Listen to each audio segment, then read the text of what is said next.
bu Kër Massar jàpp naa ne LGI Mbao mën nañ ci informer sànq rek déggante naa ak moom mooy Mame Matar Gueye Jamra defe naa waa BIP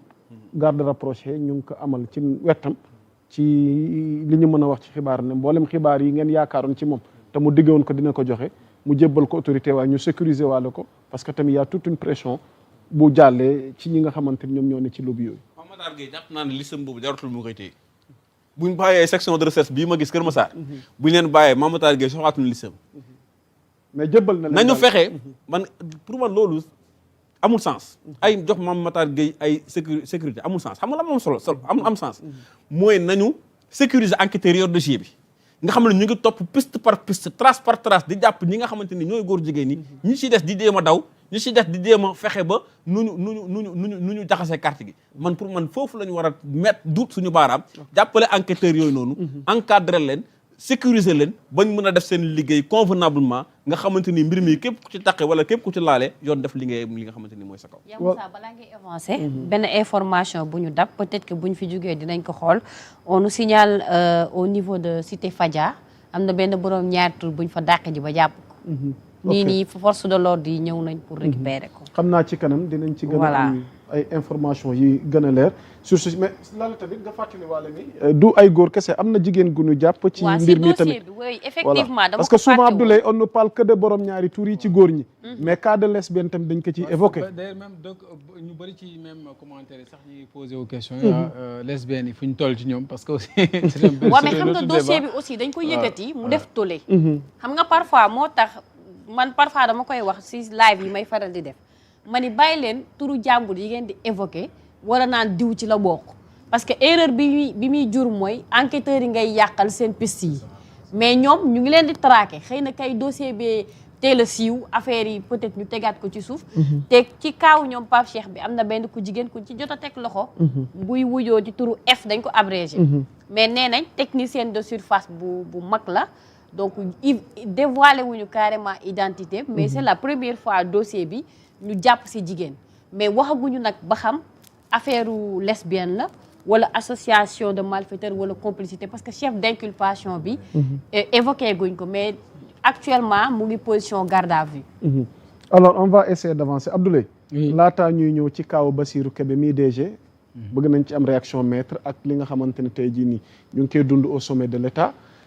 bëgg nañ am ak yow leeral ci xibaar googu nga xamante ni war nga ñu ko dégtal te du ñàkk ni maître xaw ma ndax demoon nga fam déet mais Abdoulaye qu'est-ce qu'on nous informe du côté du palais de la République waaw xibaar bu bees jot nañ ko jëm ci nag foofee ca mankanam ji ci réew mi mu ne nag dalal na coordinateur départemental yi autant pour moi ci parti Pastef les Patriotes waxtaan ak ñoom ci taxawaay kii di Ayib Daffé mi joxe sax compte rendu bi par rapport ak li ñu doon waxtaanee bokk na ci li ñuy wax la vie interne bi nga xam te moo jëm ci li ñuy wax ak le renforcement des principes de cordialité et de fraternité ci parti bi ak les enjeux politiques actuels ak les priorités locales jëm ci situation économique socio-économique également de chaque département et les attentes des populations envers l'État loolu également daan nañ koy mooy ponk yi nga xam ne fësal nañ ko njiitu réew mi nag daan ne wax taxawaay bi nga xamante ni Pastef am na ko ci gën a lawal liggéeyub gouvernement bi maanaam vulgarisation de l'action du gouvernement insisté na également ci importance bi nga xam te am nañ ko pour préserver l'identité du parti forgé par des débats constructifs et contradictoires muy encourager les responsables ñu gën a rek kon maintenir cette dynamique bu am solo boobee kon ndaje mi mu nekk ndaje boo xamante ni kon président de la République daan na koy rafetlu rawatina tamit kii nga xam te moo di président bu parti bi di président Ousmane Sonko mi nga xam daan nay gën a dëggal ak sooboom ci unité ak cohésion bu parti Pastef les Patriotes ya Moussa. alors maître Babacar Ndiaye ñu bëgg a ñëw ak yow ci li nga xamante ni jot nañ ko comme xibaar ci ay coordonnateurs départementaux yi nga xamante ni Diomaye daf leen recevoir ci conduite Ayib Daffé defe naa compte rendu bi dégg nañ ko jubluwaay bi au moment où ba tey ñenn ñi jàpp nañ ni ba tey la crise mi ngi am au sein tey au sommet de l'État diggante moom Diomaye ak ki nga xamante ni moom mooy njiital Pastef ndax da ngeen demoon ngir waxtaan xool nu ngeen di àndaate wala nu ngeen di amalee jàmm parce que lu waay mën a wax tamit gis nañ ni dans la réalité souvent démarche yi wala doxin yi dafay xaw a waroo que retenir ci sa njàngat ci situation bi nga xamante ne tey ñu ngi koy dund politiquement. waaw merci Ya Moussa pour cette question tout d'abord aussi damay féliciter d'abord le président de la République nga xam ni moom c'est un membre de la première heure de PASTEF bi mu amee xalaat bi wax dëgg yàlla mu nekk xalaat bu rafet rencontrer les coordonnateurs départementaux loolu d'abord c'est une initiative salutaire qu'il faut magnifier aussi te day wane ni rek quand même l'attachement effectivement du président de la République à la vitalité de PASTEF d'abord loolu benn la mais aussi day wane ni aussi le président de la République dëgg la il est occupé par la gestion des affaires publiques de l'État du Sénégal ou bien du pays mais teewul aussi mi ngi bàyyi xel aussi la vie politique de PASTEF loolu aussi wax dëgg yàlla loolu da koy wane moo tax dama jàpp ni c'est tout à fait naturel que président de la République su demee waaw ataay ji moom waaw am na si solo de waaw ndax gars yi yeewu waaw ñoom Samuel yeewu quoi am na yu war a ñëwaat waaw baax na si waaw loolu moom dina am solo donc pour ma yeggali waaye donc dama jàpp ni lii warul bett kenn dafa doon mbir ma nga xam ne acte ba nga xam ne la pour man c'est tout à fait naturel le président de la République effectivement tekki na ndoomam tànkam en tant que secrétaire général du parti mais teewul aussi il est toujours membre éminent de parti de PASTEF donc moom en tant que membre de la première heure su jëlee une telle initiative ñun du ñu def lu dul rafetlu ko ak saluer ko wax dëgg yàlla te dañuy ñaan aussi mu continuer dans cette dynamique waaw loolu rek nañuy ñaan continuer dans cette dynamique xam ni Pastef moom ku ma si ëppalewu ko ci loolu aussi lu jolo am solo négocier ji quoi parce que mais ni ma la gisee ngay analyser nii daf mel ni sa analyse bi daal yow tu es pour li rafet lii jàmm te xam nga ni jàmm xewul fi mu ne nii ci seen biir parti mais waxal wax ji nag non sëñ Yaa Moussa waaw xam nga man aussi dama lay bàyyi est-ce que du attaque bi man moo xaw a kii moo la yëngal waaw kër dëgg de waaw loolu de wax dëgg Yaa Moussa baa du attaque bi moo neex man ñamagum ko de kon bàyyil ma wax boobu bàyyil ma wax ba pare doo koy ñam bala may def ni nga def quoi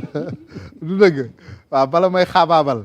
li ma si mënti wax daal mooy effectivement man loolu moo ma war en fait xam nga man je suis un responsable mais aussi du ma n'importe qui dans le parti aussi je suis un responsable d'abord du parti mais aussi bokk parmi les cadres aussi nekk responsable sur le plan de la gestion du pays ma nekk nit ka nga xam ne aussi président de la République daf ko wóolu am lu mu ko dénk pour mu doxal ko ci réew mi donc su ma dee wax des milliers de Sénégalais yi di ma déglu aussi man sama cër mooy wax luy andi jàmm parce que Sénégal loolu la soxla voilà man dama jàpp ne yàgg naa ko wax Sénégal képp kuy julli soo dee ñaanal Pastef am jàmm parce que Pastef su amul jàmm réew mi du am jàmm loolu c'est très clair Pastef mooy jàmm réew mi. mooy jàmm réew mi man loolu laa gëm la stabilité de Pastef mooy la stabilité du Sénégal la sérénité qui doit régner à Pastef moom mooy nekk la sérénité qui doit régner dans ce pays là donc te benn Sénégalais amul intérêt réew mi di dund ci instabilité institutionnelle wala politique parce que bu boobaa ce sera un retour en arrière kon dama jàpp ni même suñu adversaires yi ñoom seen bopp jàmm ji sax daf leen di arrangé. ñoom la sax la jàmm ji gën a arrangé l'opposition l'opposition même suñu adversaires yi donc si loolu man dama jàpp ni bépp Sénégalais da nga am responsabilité pour la stabilité du pays le président a été effectivement démocratiquement élu par une écrasante majorité luy suñu devoir ñun en tant que ses collaborateurs ñi nga xam dañuy ànd ak moom di liggéey Sénégal ñu war a rendre compte fii ak 3 ans 2029 mooy fexe ba Sénégal yi yaakaar bi ñu amoon si ñun ñu traduire ko en acte concret. mais on a l'impression que maître lu tax peut-être Yaa Moussa question bi ñu mu introduire ko mooy def si bëri ñenn ñu bëri ci waa Pastef dañu am déception par rapport ak si ni affaire yi waroon doxee par exemple tey koo ci wax danaan la justice pour les martyrs amul ni justice bi di doxee ak niñ ko yaakaaree woon bokkul bëri na ci décision yoo xamante ni président mi ngi koy jël mën naa ni favorable lu leen donc peut-être ci siège boobu moo tax Yaa Moussa mu posé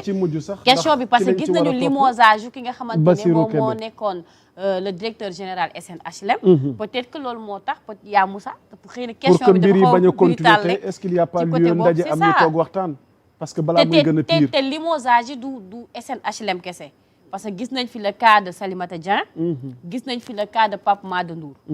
tey ñu ngi ci SNHLM te am na ñu njortu ne sax mën na fi bañ a yem donc est-ce que yaakaar tasul aussi non xam nga déjà ta position sur le cas SNHLM ñu enseigné waale ko Bassirou Kébé xam nga pour man waaw kaw Bassirou Kébé bi par man il ne faut pas être expéditif quoi sur les jugés wala soo def ay analyse on rappelle des faits voilà d'accord mais c'est un peu expéditif soo dee analyser man dama bëgg soo dee analyser nga effectivement rappeler des faits mais nag faits effectivement mën nga def ay commentaires te chacun est libre quand même de faire le commentaire wax dëgg yàlla bi ko convenir ou bien de son choix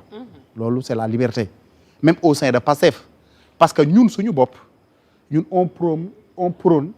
mooy un principe Pastef moom mooy opposition Pastef ñun loolu nañu gëm ñun suñu bopp dañuy critiquer suñu bopp parce que loolu mooy tax ñu avancer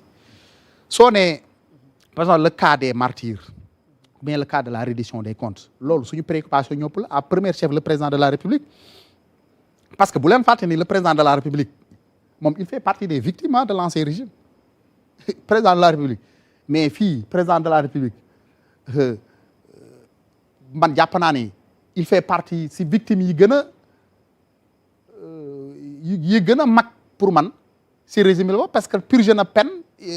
de prison presque 1 an tëdd na ko prison on l'a privé sa liberté te teguñu ko fenn benn poste bu mu defoon ñu xañ ko libéré pendant 1 an y compris le président Ousmane Sonko notre leader y compris man mii di wax ak yéen en tant qu'avocat j'ai risqué même ma vie professionnelle parce que tey jii si on n'avait pas pris le pouvoir ëllëg heure bi peut-être mën na fekk nekkatuma avocat rajee ko nañ ma bu yàgg ma dem wuti beneen métier ak ñeneen mën naa la citer d'autres noms ak ñi nga xam ne dañoo dee ñi ñàkk seen wakk donc nous tous nous sommes des de ne pas changer les choses. non alors que mais mbir yi xam nga changement non c'est que gis nga dans la vie aussi lu nekk dafa am temps la justice aussi à son temps justice doo xëy rek def justice le procès de Imam Ali Ndao Imam Ali Ndao kañ lañ ko arrêté 2015 lañ ko arrêté il a été jugé en 2018 te Imam Ali Ndao kenn la woon avec plus de 17 personnes su ma juumul mais imagine-toi le procès l'affaire des martyrs dont vous dites que effectivement man je veux que justice am te justice dina am man loolu laa gëm mais quand même la marche de la justice aussi n'est pas celle des hommes aussi justice ay nit ñoo ko yor te dañoo yor une justice maa xam ne wax dëgg yàlla sur le plan même structurel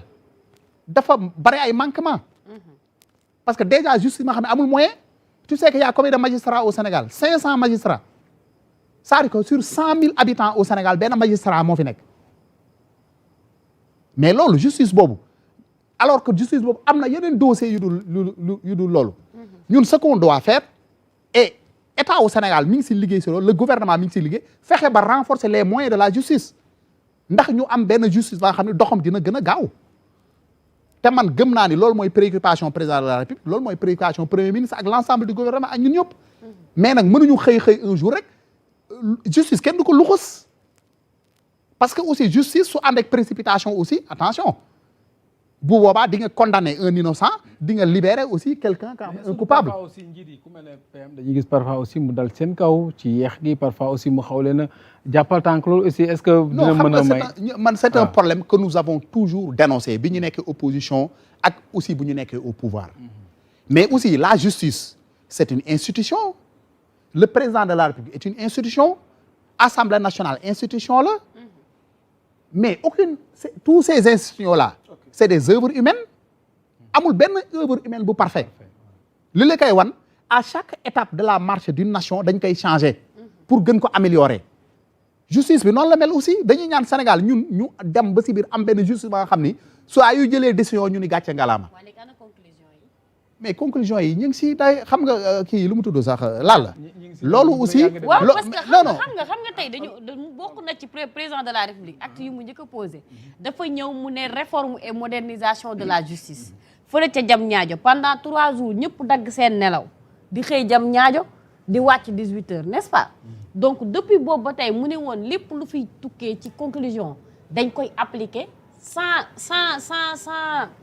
aucune exception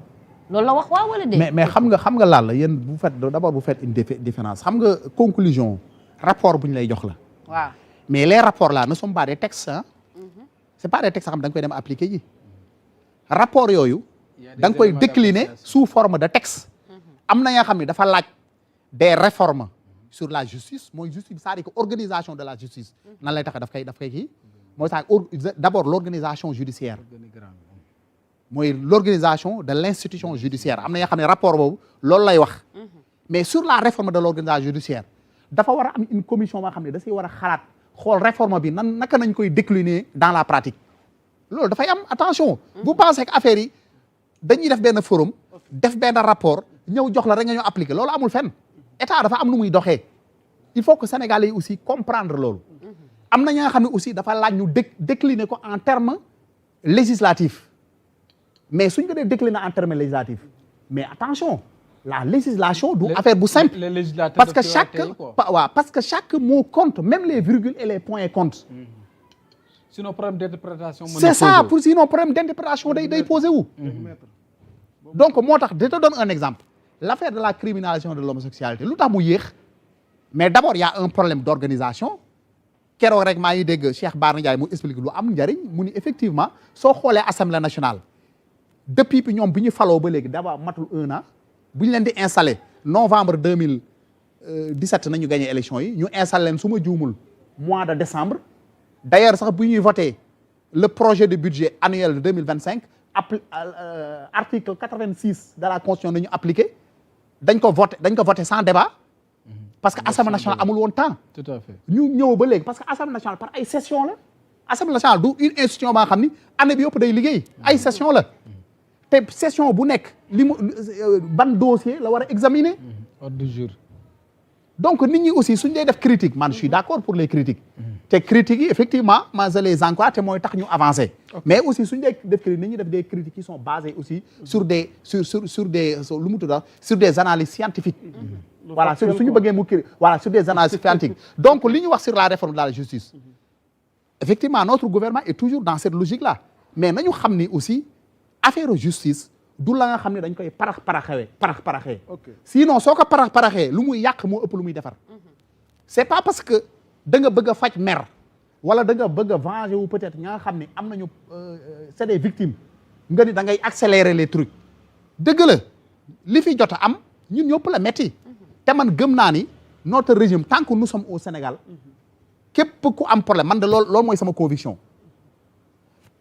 képp ka nga xam ni da nga nekk victime sur les événements passés yoon dina rendre justice mais nag yoon aussi ni muy rendre justice nag aussi ça demande aussi quand même une analyse sereine et minutieuse des dossiers avant de les envoyer devant le juge parce que mënoo tëb rek laal la tëb ni kii moo ma def lii Samuel nit kii moo ma def lii ñu jàpp ñooñu andi juge leen condamné leen la loi na àdduna justice du doxee noonu justice nu muy doxee dafa am ay enquêtes yi ñuy def ay recouvrement dem ba am ay preuve ni kii kat liñ koy takkal moom moo ko def ñu doog la yóbbu si yoon su la àttee ba jàpp ni yow liñ lay toppee yaa ko def bu baax ñu condamné la justice sinon suñu defee noonu mais ëllëg ñun suñ fi jógee ñeneen aussi ñëw def justice des vainqueurs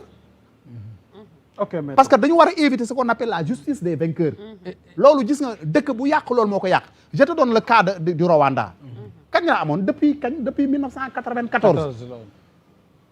tribunal spécial pour le Rwanda ba 2010 su ma juumul mi ngi doon fonctionner d'ailleurs chaque jour nga dégg ñu ni arrêté ñu benn criminel ba léegi jusqu'à présent dañ leen poursuivre di leen arrêté donc c'est un processus qui demande du temps mais li am solo pour man mooy la volonté de l'État du Sénégal la volonté de l'État du Sénégal de conférer d'ailleurs sur l'affaire de ces événements le dossier a été ouvert par le procureur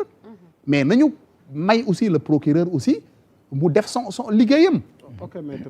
def des enquêtes def des recherches def tout ba xam dëgg gi fan la fayte ba xam dossier bi nan la mel mu jël ko jébal ko un juge d'instruction aussi su defee ay enquête am ba lépp pare mu jël aussi dossier bi xool benn juge jox ko kooku bu boobaa woo ñi nga xam ne war na leen atte wala ñu war a jàpp ñu jàpp leen atte leen juste man noonu laa gëmee ne justice noonu lay doxee mais fi ma nekkoon fa laa nekk ba léegi mooy justice aussi doit être rendue à ces victimes là ñi nga xam ne c'était des auteurs de ces faits là aussi doivent être poursuivis mais nag aussi dañu war a respecter àq ak yelleefu ku ne voilà parce que xam ni ñi nga xam ne dañoo supposé wala dañoo njorta ni seen loxo dafa dugg si biir aussi c'est des citoyens c'est des justiciables dañoo am droit aussi man loolu laa si la amoon la sa position ci limogeage Bassirou Kébé bi balaa ñuy jàll bon man d'abord il faut que ma xamal ni benn affaire mooy Bassirou Kébé déjà y a d'autres DG yu ñuy wax ni seen voilà seen fauteuil fi mu ne nii menacé wu na voilà Bassirou Kébé waaw d'abord dama koy saluer aussi mu nekk aussi sama rakk bu baax sama jarbaat la sax laay wax Bassirou et puis mu nekk un garçon vraiment très gentil honnêtement man loolu laa mën a seeti si moom man ak moom honnêtement bi ñu xamante amee contact yàggul c'est après le pouvoir nañu xamante voilà mais li ma gis si moom nekk na nit ku respecté doomu aadama waaw nit ku teey nit ku calme nit ku vraiment am fulla aussi honnêtement loolu laa xam si moom quoi le président de la République nga xam ni yoon constitution moo ko jox le pouvoir de nommer à des postes civils et militaires et aussi de limoger aussi le président de la République a exercé son pouvoir pour man loolu dama jàpp ni loolu c'est tout à c'est dans l'ordre normal des pouvoirs qui sont confiés au président de la République te man dama jàpp ni Bassirou Kébé si ñun la bokk yor ndombal tànk wala bañ yor ndombal tànk taxul nga bokk Pastef te Bassirou Kébé li ko arrivé man mii suba mën na ma arrivé mën na arrivé keneen parce que je vous rappelle gis nga affaire nomination yi jàppal ni man loolu laa def sama bopp chaque mercredi mën nga tëb nit ki il faut nga xam loolu gis nga poste yi kenn moomu ko il faut ñu xam loolu gis nga les postes yi nga xam dañ ko confier des Sénégalais nii kenn moomu ko parce que man poste bi ma jox c'est pas parce que dam ko mérité wala man rek maa ko mérité am na ñeneen ñu ma gën a compétent te kenn joxu leen poste te ñu bokk biir Pastef te ils se sont battus pour que Pastef arrive au pouvoir donc le président de la République moom la yàlla jox pouvoir boobu moom mooy xool kat moo ko doy mu confier que des responsabilités su demee ba gis ne yow mii peut-être war na la jëlee fii yóbbu la feneen mu jëlee la fa te man dama jàpp ni incha allah Bassirou fait partie de nous est-ce que yaa ngi comprendre yàgg nañ fi gis Macky Sall ñaata Amadou Ba ñaata la def dugg ak génn dans le gouvernement ñaata yoon da ngay dëggal li mu wax ne non événement la non mais effectivement man dama jàpp ni lii wax dëgg la c'est mais ma ni la man li ma gëm mooy lii c'est dans l'ordre normal des choses le président de la République c'est le président de la République moom moo yor le pouvoir de nommer à ses postes civils et militaires ku ko neex soo amee confiance yow teg la foofu soo demee ba gis ne yow wëratu la teg foofu mais da la fay jëlee teg fa keneen pour man loolu yaa aucun souci li am solo mooy le projet bi ñu jaay Sénégalais yi nañ ko conduire ñu fexe ba mu àgg à bon port pour man loolu rek moo am solo nous réaliser la promesse des Sénégalais ok te su ñu demee ba 2029 président de la République mooy rendre compte donc président bi rendre à compte ko moom aussi dafa am responsabilité xool ña nga xam ne wax dëgg la gis nañu ñii ñoo ko doy wala peut-être c'est comme un entraîneur de football day teg ay 11 joueurs mën na dem marché bi daw ba si biir mu jël kenn génne dugalaat keneen c'est juste comme ça moo tax pour man vraiment lii jarul pour man yenn polémique yi quoi pour man jaru ko honnêtement je ne vois pas de raison de polémiquer sur benn nomination wala sur genn borom sax waxal na ko boppam c'est un non événement donc ça continue ñun ñëpp on est des collaborateurs du président de la République ñun ñëpp on est des collaborateurs tey président mën na yeew di ma Babacar man kat vraiment mais nooy gisee sorti yenn responsable yenn kilifa yi di ko jëmale ci njiitu réew mi aussi des sorties musculées non xam nga ces sorties là man ça les engage man honnêtement man je dis que le président de la République moom mooy kilifa réew mi man yàlla actuellement réew mi su loxoom la ko teg ça il faut le dire te dañ koy nangu yaa ngi comprendre te loolu aussi suñu fierté la aussi ñun en tant que Pastef arrivé au pouvoir leneen nag lu ñu mënti def mooy fexe ba moom mu réussir sa mission parce que su réussir mission am ñun ñoo réussir su réussir mission am ñun ñoo réussir su échouer aussi ñun ñoo échouer man loolu laa gëm moo tax ñun nous tous nous avons intérêt à le soutenir à ce que la mission réussisse parce que moom s'il réussit sa mission c'est Ousmane Sonko qui a réussi sa mission. ci le tandem. voilà c'est ça parce que man dama gëm ni man loolu laa gëm man dama gëm ni tandem boobu moo fi nekk te moom moo jiite réew mi. ok man c'est ça ma conviction et je vais me battre pour ça. Est-ce que vous comprenez? Donc si Diomaye réussi c'est le tandem qui a réussi. kon dalal gi mu si le dalal président de la coordinateur yi République réussit dis-moi c'est le tandem qui a réussi. si dalal gi mu dalal coordinateur yi waxtaan bi ñu rendre compte ak Ayib Daffé dafay firnde ne kon coow li am ci diggante coalition A B coalition B bi day mel ne mën na ko fay mën na wane ne tey jii la loyauté tey la détermination gën a am ci projet parti Pastef bi. man loolu laa gëm man sànq wax naa ko fii nee naa leen le président de la République lii day confirmer nekk son attachement à Pastef parce que Pastef c'est sa famille politique loolu dafa leer comme ni mu nekkee man sama famille ni mu nekkee la famille du président de la République du mais premier na ministre foofu nga Ousmane baal Sonko. ma est-ce que duñ ko leeral askan bi ñu mën a ginneeku ñu liñ naan ñu firiñu parce que ci ay communiqué rek lañ di basé wu d'ailleurs bu ni mel it moo amoon ci bu njëkk ba ñaari nday mbilit yëpp à part bu ñu déggee Ousmane Sonko Assemblée nationale mu doon wax ne ci wàllum politique am nañ réeroo mais ci réew mi nangam sangam ñu ngi doxal mais parfois aussi ñu gisaat yeneen version est-ce que tamit jotut ñu firi askan wi ñu xam ne mbir mi daal mais dara xewu ci xam nga dama lay wax benn affaire gis nga Pastef dafa doon un parti politique qui a toujours assumé ses divergences internes yooyu gis nga xoolal fii lañ ko fekk ak Pastef loolu la juddoo noonu la doxee ba yegg si au pouvoir mais divergence yooyu su amee entre ñun mais dañ koy assumer et on continue loolu du dara parce que aussi li Pastef lu président di wax rek ak le premier ministre di ko wax ñun Pastef moo war a nekk opposition Pastef mais lépp luñ ci mën a def nañ ko def dans le respect des institutions parce que le président de la République est une institution ak lépp luñ ci mën a def ak contradiction bu ñu mënti am nañ ko def dans le respect des institutions te ñu xam ni aussi le président de la République réussir am moom mooy la réussite de Pastef parce que bu boobaa kenn du wax kenn Pastef nañuy wax moom réussir ah ça je vous le dis kenn du wax kenn du ñu wax président du ñu wax kenn du ñu wax premier ministre Pastef moom moo réussir ah parti bii kat wax dëgg yàlla bi mu ñëwee si réew mi wax dëgg yàlla changé na fii lii changé wala jëlee na réew mi di point A yóbbu ko point B jëlee ko point B yóbbu ko point Y loolu la ñuy wax donc moo tax ñun ñëpp aussi nañu concourir à ce que vraiment le président de la République avec son premier ministre Ousmane Sonko réussir leur mission loolu nag effectivement ça n'empêche pas à chacun mu doxee xalaatam loolu parce que parti Pastef aussi c'est un parti démocratique noonu lañ ko xamee c'est un parti démocratique loolu sax mais nag joxe xalaat bi yow pour man loolu laa gëm keneen nag kuy def leneen je respecte ça mais man li ma gëm lépp nañ ko def dans le respect de ces institutions là qui incarnent lu mu tudd sax l'état du Sénégal man loolu laa gëm voilà kuy wax na nga respecté jox cër le premier ministre cër bi mu yellool parce que Ousmane Sonko aussi kilifa la le président de la République aussi kilifa la ak keneen ku mu mënti doon aussi kilifa la donc ñun ñëpp nous avons intérêt aussi à lu mu tudd sax joowandoo gaal gi dans le même sens pour vraiment atteindre ces objectifs là man loolu mooy sama conviction dans cette affaire là alors Samuel donc coordinateur yi càppale ba nga enchaîné waale ci ak sa position ci kaw Bassirou Kébé bi xam naa li ñu dese ci waxtu bëreetul